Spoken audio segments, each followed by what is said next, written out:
So our next speaker tonight is Dr. Salvant. Dr. Cynthia Salvant joined pediatric rheumatology as instructor of pediatrics here at Rutgers Robert Wood Johnson in the fall of 2019. Dr. Salvant is originally from Long Island, New York. She completed her medical degree at Upstate Medical School in Syracuse, New York, pediatric internship and residency training at Cohen Children's Medical Center, Northwell Health System, and her rheumatology fellowship at Children's Hospital, Los Angeles. Dr. Salvant was involved in multiple quality improvement projects, and her interests also include providing education to students, residents, and the pediatric community. She is passionate about education, and she enjoys teaching rheumatology to medical students, residents, and of course, her patients. Her research focus is lupus in the adolescent population. She is also a member of the American College of Rheumatology and Childhood Arthritis and Rheumatology Research Alliance. And I know her best as an amazing PCM facilitator. So welcome, Dr. Salvant.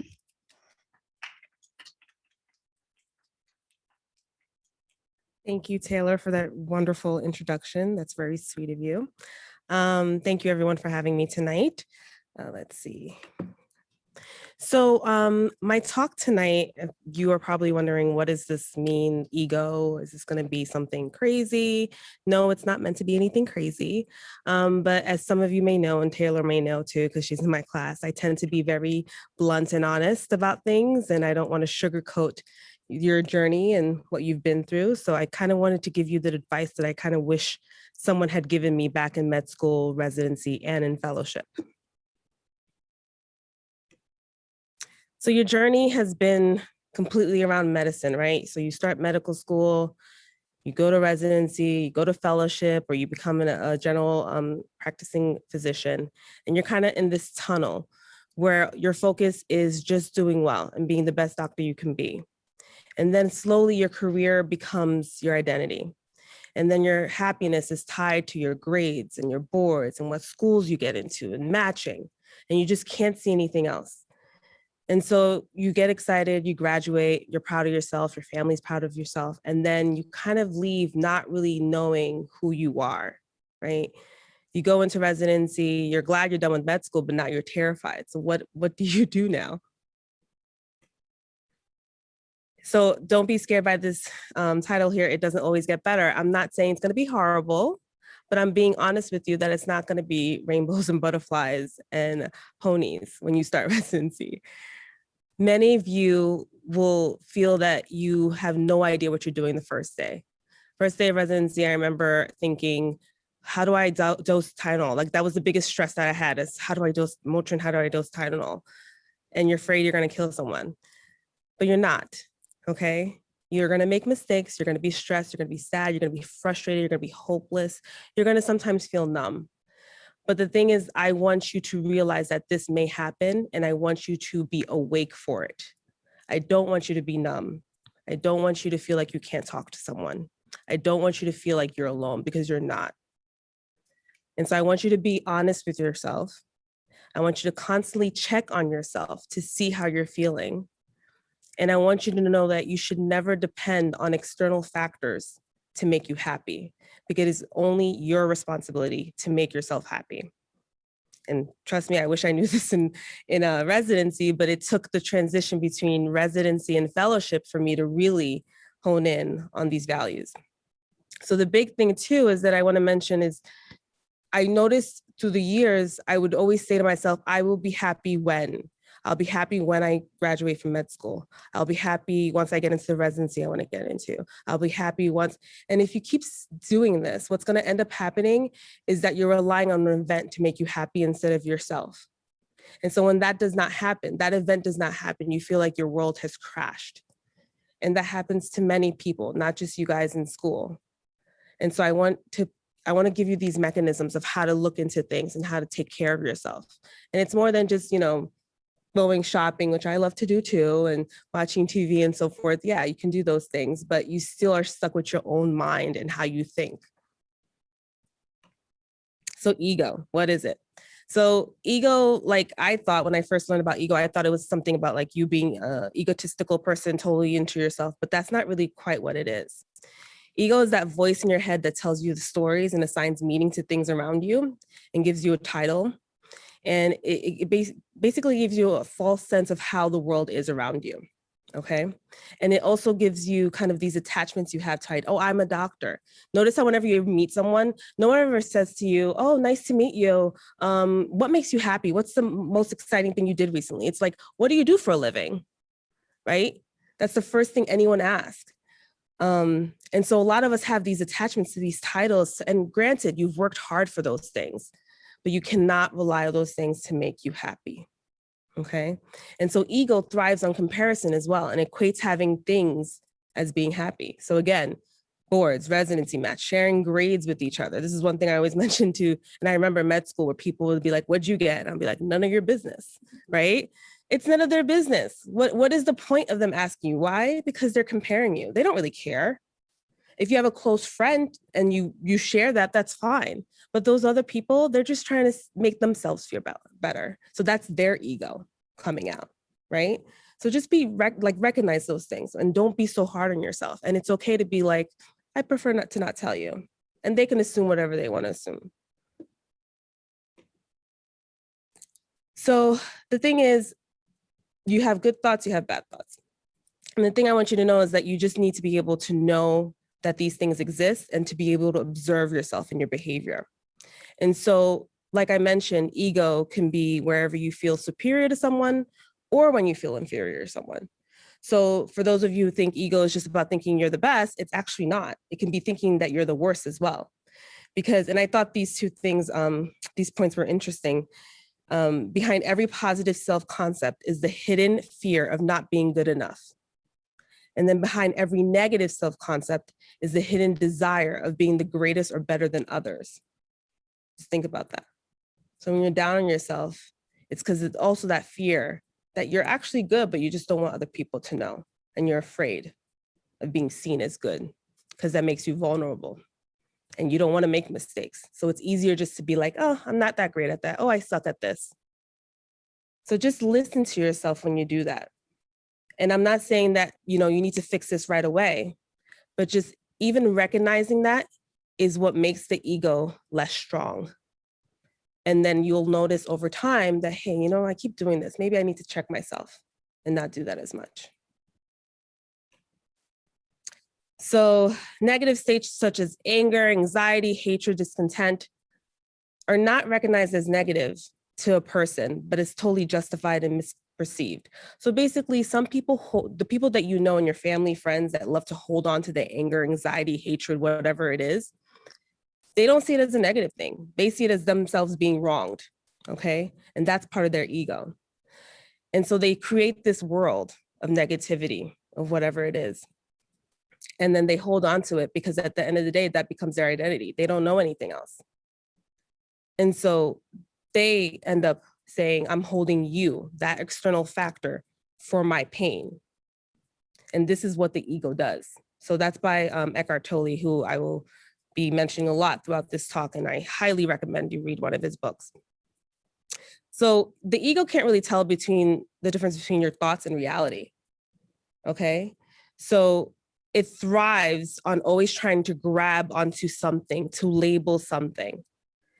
And whether, again, it's positive or negative, you have to realize that you are not your thoughts, okay? So a great example that I actually like is, also I think this one is from Eckhart Tolle, where he says, when you say to yourself, what a dreadful day, without realizing that the cold and the wind and the rain or whatever condition there is outside you react to are not dreadful. They are as they are. What is dreadful is your reaction, your inner resistance to accept what's in front of you and the emotion that it carries with it. So I always say a lot of anxiety, and I have a slide on this too, is the unwillingness to accept what already has happened to you and the way you try to control what hasn't even happened. So you're not even living in the moment. Okay, and I know I did this a lot in med school. I would reflect on everything. Oh, I did this wrong. I know a lot of you did your OSCEs today and you're probably gonna go home tonight and be like, oh my God, I failed and da-da-da. That is not gonna help you, okay? You guys know you worked hard. Don't give that moment, that 30 minutes, all of your energy tonight where you don't even get to enjoy and you're dwelling in it so much. Don't do that to yourself. And I know some of you will still do that, and that's fine, but I just want you to recognize that this is what leads to the unhappiness. It's because bad things will always happen, right? And looking back now, I realized all the things that I struggled through, whether it was family, school, whatever it is, was actually good for me because it put me in check and it made me realize I need to stop looking at these things to make me happy because it's no one's responsibility but mine. So this is from Untethered Soul by Michael Singer, another book that I absolutely love. And he says, basically, you recreate the outside world inside yourself, and then you live in your mind. Okay. So this is just a list of things of what you would ask yourself if you lost these things. So what would you do if you lost your looks or your health or your aging or your illness, or you had an accident? What would you do? What would you do if you couldn't practice medicine anymore? Would you feel complete if you lost your status, your job, your relationships, your money, your possessions? And this doesn't mean to take away from those successes, how hard you work. That's not the point of it. The point of it, again, is that you don't rely on these things to define who you are. Whether you're a good person, it doesn't matter, okay? You have to look within yourself and realize that you being in the present moment and recognizing that you are not your thoughts is who you are. And I know that sounds kind of crazy because even when I used to read this stuff, I was like, oh, this is like self-help stuff. Like I'm never going to read this. But these are actually good points. And so I think I mentioned this already. So conserve your energy. So when I started med school, there was some drama in my family, and my mom would try to vent to me. And I realized, I would take on her energy and I'd want to help her out and solve things for her.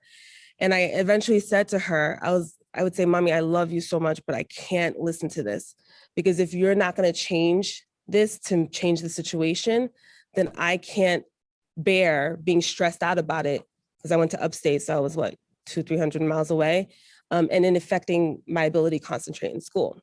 So, and I want to talk about this later, I set up that boundary to my mom. And it was a respectful one. I wasn't trying to be mean.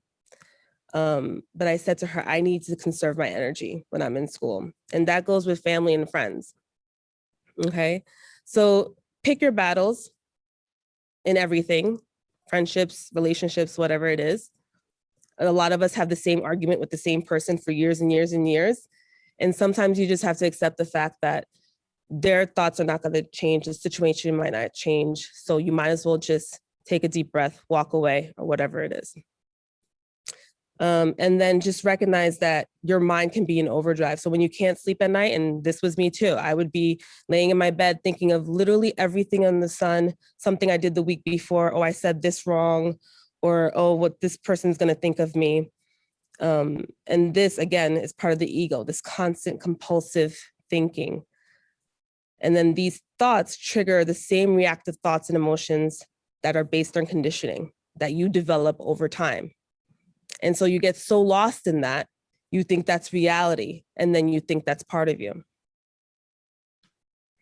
So I think resistance causes you to lose your energy. So I wrote fellowship in there because a lot of this is where I learned these thoughts, or I forced myself to learn this so I can get through fellowship, because I think what a lot of people don't mention is that the transition between med school and residency is one thing, but for those of you who have, or know anyone who has specialized, sometimes the transition between residency and fellowship is even harder, in the sense that you're in a smaller bowl, a fish bowl, where you're working with less people, right? So you're working with a couple of attendings and a couple of fellows. So it's all on you.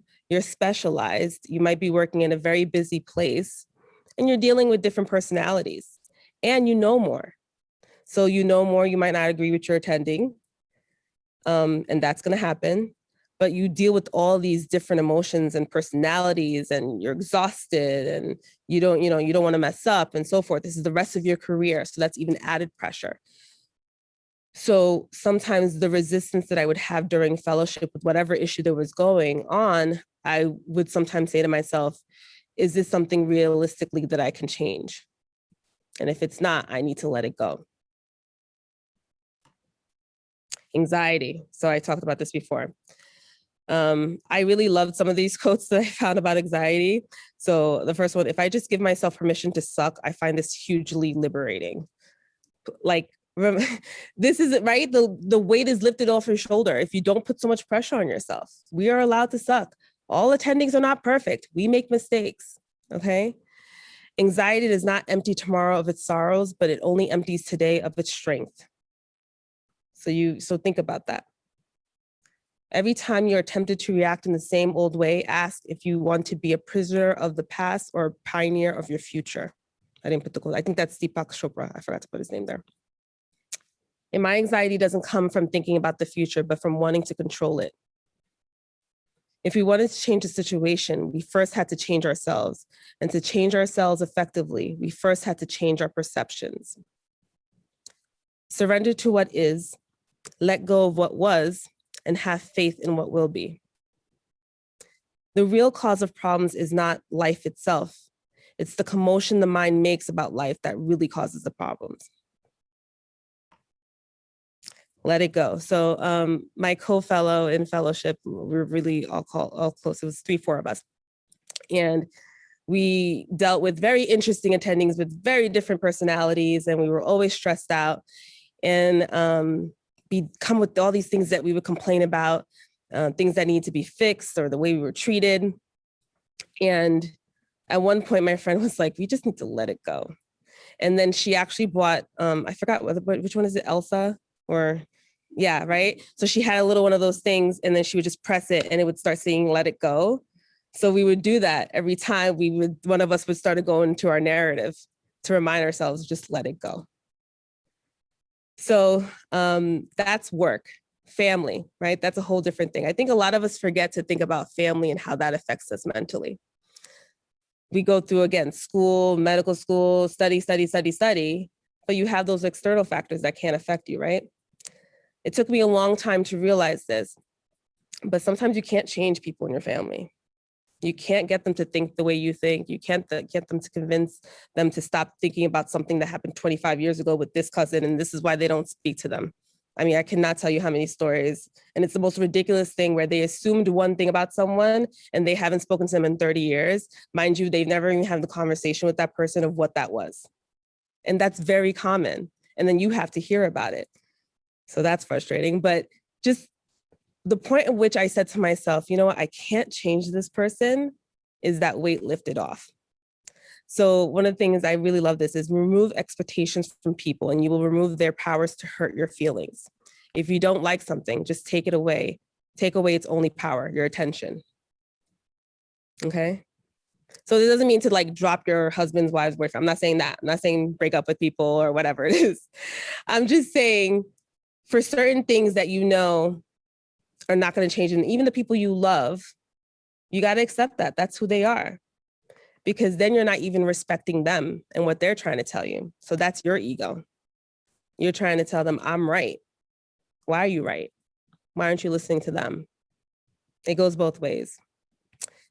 You can't change friends who you've been with for 15 to 20 years. So a lot of us carry friends from kindergarten that you grew up with, but now you can't stand, and they have all these toxic traits, right? But then we say to ourselves, oh, we have to stay friends. I've known them since fifth grade or whatever. I can't just not be friends with them anymore. Yes, you can. Yes, you can. If that person is toxic and every time you talk to them, it's surface conversation, they never ask about you and what's going on with you, and all they do is talk about themselves, just slowly distance yourself. Or you can have that conversation, be like, I love you, we've shared many great times, but I just feel like this relationship is no longer healthy for me. It doesn't need to be a big cat fight or anything like that. Just say this relationship isn't really healthy for me anymore.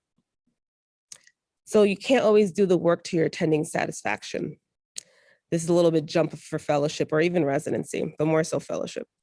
At least in my experience, my attendings, I loved them. We were like a dysfunctional family over in LA.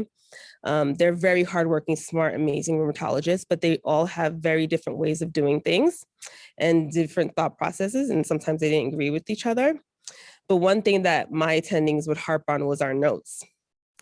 If you ever read a rheumatology note, it's like a novel, okay? Especially mine probably, but that was from my training. And so they were so particular about the way we wrote our notes that one of my attendings would take a snapshot and then email it to us if she saw a mistake. And she would say, what do you see here? Can you imagine like how triggering that can be for someone, right? That's not normal. It's not. And my first year, I was so nervous. I would stay after and make sure everything was perfect. I would stress myself out so much. And it was things that didn't even change medical care whatsoever. And then my co-fellow, who was a year ahead of me, said to me, Cynthia, you realize she's never going to be satisfied, right? She's always going to find something. And I'm like, you're right. And if it's not her, it's the other 4 or 5.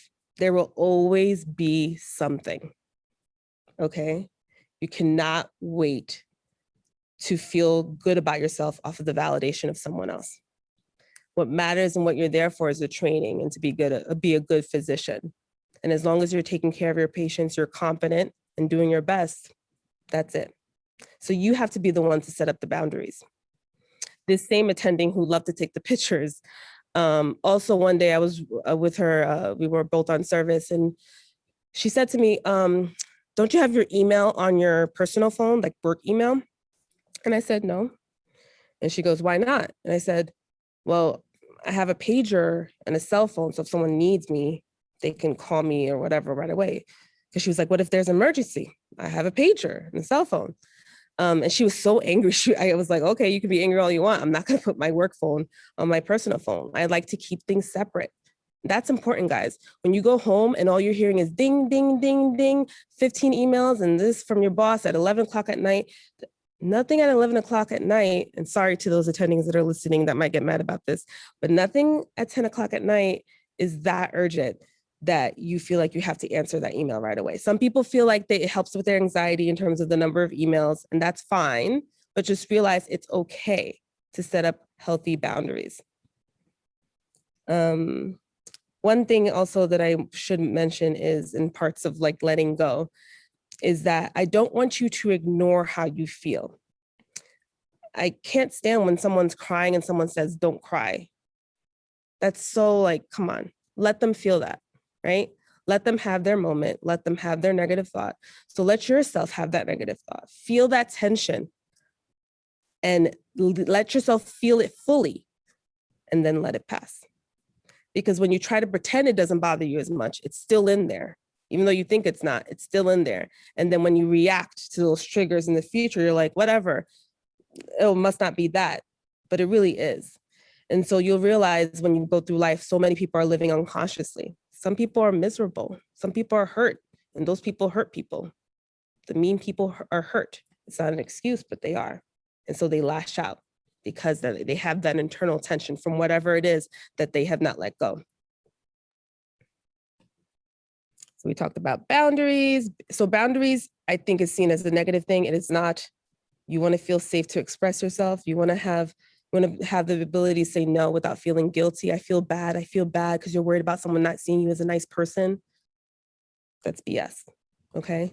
There are healthy boundaries out there that you can say to someone, you know what? I'm gonna stay in tonight. I really just need to get a good night's sleep. I don't feel like partying. In med school, I was a little bit older because I got a master's in between, and my friends would wanna go, and they're all maybe 26, and they were like 23, 24. And they would all go party on Friday nights after exams. And me, I'd be the one be like, no, I gotta do my hair. I wanna watch TLC. I need to do laundry. Like that was my thing. And that made me happy. I wasn't gonna feel bad. Clearly communicating your wants and needs is okay. And then acting in alignment with your beliefs and values. Sometimes we temporarily engage in things that bring us just a brief amount of happiness because we're so desperate to feel something good. But that at the end of the day, it's not aligning with what we really want in the future. Okay, so just remind yourself of that when you feel like you're doing something that's not typically what you would do and you're feeling this angst and stress, just remind yourself, is this aligning with what I want my end goal to be? So before you start residency, know this, you're not supposed to know everything. Each of you are going to bring a different strength to the table, different amount of knowledge. You might feel dumb, confused, regret, like what the heck I mean, the first month of residency, I did nursery at LIJ. And for some reason, every other program was like, nursery is so easy. LIJ, that is not the case. I ran around like crazy and I was like, what did I get myself into? And that is a normal question, guys. Don't start to feel like, oh, am I the only one who feels this way? No, a lot of your friends probably feel the same way. And you're going to feel numb. You're going to feel like you're going through the same thing over and over again. And nothing's changed. You're going to feel like a robot because all you do is the same thing every single day. So you're going to have to realize when you feel that way, when you feel numb, when you feel like blah, that you need to change it up a little bit. So if it means going to happy hour for 1 hour, even though you're exhausted, do it. Okay. So the personal work you put with yourself can be what it makes. So the personal work you do with yourself can be what makes it a miserable experience, or a miserable experience in which you learned and grew as a person. So you have to choose, which one is it going to be? Am I going to look at this as something that I learned from, like, instead of why did this happen to me? What did this happen, and what does this show me? And what did I learn from this? So I know I'm almost up, but let me just, I asked some of my doctor friends, tell me some advice I should tell them for this lecture, and they gave me some things. So I'll read off to you, and I put their names there just so I can remember what specialty they were. So this is anesthesiologist. Your life doesn't dramatically get better after residency. So again, I'm not trying to make everyone depressed here, but I'm just saying, be realistic. So, and then before residency, it's going to be possibly the worst time in your life when you feel underappreciated, but keep on keeping on, because once you are done, it will hopefully be worth it. And in your free time or post-call, make time for fun things, hanging out with friends, brunches, whatever you need to sustain your mental fortitude. This is my co-fellow, actually. You are truly your boss. You aren't truly your boss, even when you become a doctor. The business controls the amount of work you do. So this, you don't have to worry so much about in residency, but further on, you realize that. But you know what? That's just how it is, and it's about how you handle it. This one I almost didn't put in, but I have to be realistic about it. So student debt is a burden that will haunt you for many years unless you choose a more lucrative specialty. This is a NICU attending, which may not be the interest or passion that you have. So this will make your decision harder. So everyone has different responsibilities. Some have families to feed. So some may want to do a fellowship, but they can't, because I can't afford to get paid only $60,000 a year for another 3 years when I have 4 mouths to feed. And that's okay. You're going to work hard. You will cry in the stairwell at sometimes. You will having a support group and people you hang out with regularly, if not daily, is very important. This is my neurologist friend who's awesome. Eat well, exercise, find a group of friends to be worth, I can't say that word, and complain with. You guys can fill that in. Take time for yourself and prioritize. You can say no, and they don't know what you are really going through. And that's another thing too. So that was my co-fellow too, meaning they, the attendings. Don't be afraid to speak up just because you are a trainee. People may actually listen and try to instill change. I never thought I would have a voice at a hospital as big as CHLA. Advice from me. You will work with attendings that have different personalities. I already talked about that. It's okay to cry. I would rather you feel something rather than to pretend it doesn't exist and devour you. Never check your email on a vacation. I don't know why people do this. I had a friend tell me their friend went on a family vacation in Greece, somewhere in Europe. And she decided to check her email on the second, third day of her vacation. And it was obviously something bad. And she cried, and it ruined the rest of her 10 days there. So don't do that. Okay, guys? Set up boundaries with your family, lean on friends that you feel that you can be vulnerable with. So remember, every friend, this may sound bad, but every friend serves a purpose. You have that friend that you can laugh with all the time and talk about reality shows. You have that friend that you can go to church with. You have that whatever. Every friend serves a purpose. Find that friend that you can be your true self with and vulnerable with. Just because you have friends with someone, that I said that right, said that already. Said that, just because your attending worked harder than you when they were a resident or fellow or attending has nothing to do with you. Okay, guys? So a lot of, you guys are lazy, your hours. I remember when I worked 48 hours. Well, I mean, people died and they changed that for a reason, right? So they're projecting onto you because they feel this, I worked so hard and I sacrificed, why can't you? But that's not on you. Attendings don't know everything. We don't. I'm always reading up and reminding myself of things. So one thing that I must say is when you're rounding and you don't know something, you didn't do something, be honest and say you didn't do it. I'd rather you be honest and say you didn't do it or you don't know it than to say you did it. Your feelings are very, very valid, and don't ever make anyone make you feel less than. So notice how all that stuff that I just talked about had nothing to do with medicine itself. And the reason, again, why I did this is that no one really ever tells you how to find peace within yourself so that you can stay in one piece and be good for your patients. Because at the end of the day, your health makes a difference. So instead of why did this happen to me? I have the worst luck in the world. Bad things always happen to me. Think instead, what is this supposed to teach me? How am I supposed to grow from this? Just that switch will make a difference in how you look at things. Another 2 or 3 quotes. So this is another writer that I love. I will show his book at the end. Heal yourself, but don't rush. Help people, but have boundaries. Love others, but don't let them harm you. Love yourself, but don't become egotistic. Stay informed, but don't overwhelm yourself. Embrace change, but keep pursuing your goals. In the end, only 3 things matter: how much you loved, how gently you lived, and how gracefully you let go of the things not meant for you. I was supposed to fill this out more, but I totally forgot. So this is some IG handles that I look at that I love that crack me up. The first one is a good news one. That one might make you have a good cry, but I love it. The second one is run by a nurse in West Coast, I think it is, with all these memes. It's hilarious. Sometimes you need to laugh at the things that happen to you at work. And trust me, you will laugh when you're in residency many, many times, if not cry, but laugh more. You will be okay. Okay, just say that over. You will be okay. I really want you to know that. And so these are the 2 books I took a lot of the quotes from. The Untethered Soul is literally one of my favorites. I had a lot of aha moments in that one. If you're not a big reader, Inward is excellent. I gave that to the first year resident class, a copy of it. It's just short phrases that you can read. And if you ever want to talk, or, even about reality shows, because I love reality shows, just come to my office. You want to vent, email me, come to my office and we could talk. Thank you, guys.